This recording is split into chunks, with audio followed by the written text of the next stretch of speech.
So many content creators said about how niche and a lot of algorithm statistics to grow fast on YouTube, but somehow there's a little bit things that work for a YouTuber who started from absolutely zero. The first one is your channel status. So you can set up channel status for a month before, so you can prepare something, and after that you can consistently upload your videos, maybe once a week or twice a week for a long-term video, or maybe if you aim for shorts, you can upload every single day or twice a day. But here's the thing. When you upload tons of video but YouTube algorithm didn't promote your channel, you better create your new own channel.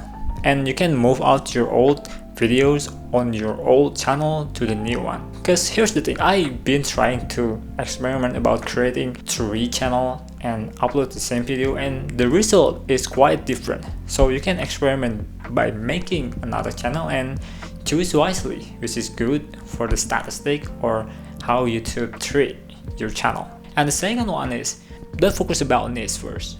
A lot of people talk about niche, what you want to do or things you want to do. Well, that's good, but I suggest you to try all of this experiment as long as you enjoy to be content creating. That's the thing. You just have to enjoy the thing. You just have to figure out what you want to like or what you want to do as much as you can, and you can compare it. And let's see what type of viewers would like to see on your channel. If it's done, you can start making focus on the same niche. And the last thing is, just be you and create your own character on your channel. So people will recognize you as something that you're good at it. Just like, for example, Mr. P is good at creating games, or Life of Riza is good at creating cinematic storytelling, or Gao cinematic art, or Ryan Trahan is good at experimenting about unexpected things.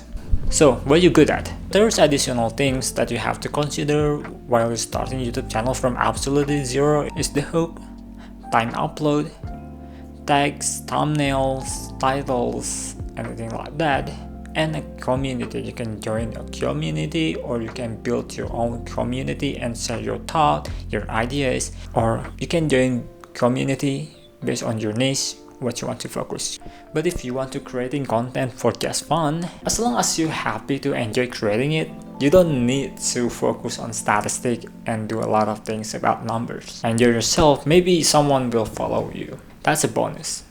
But if you want to chase about statistics and starting a career as a content creator, maybe you should give it a shot to learn about statistics and numbers.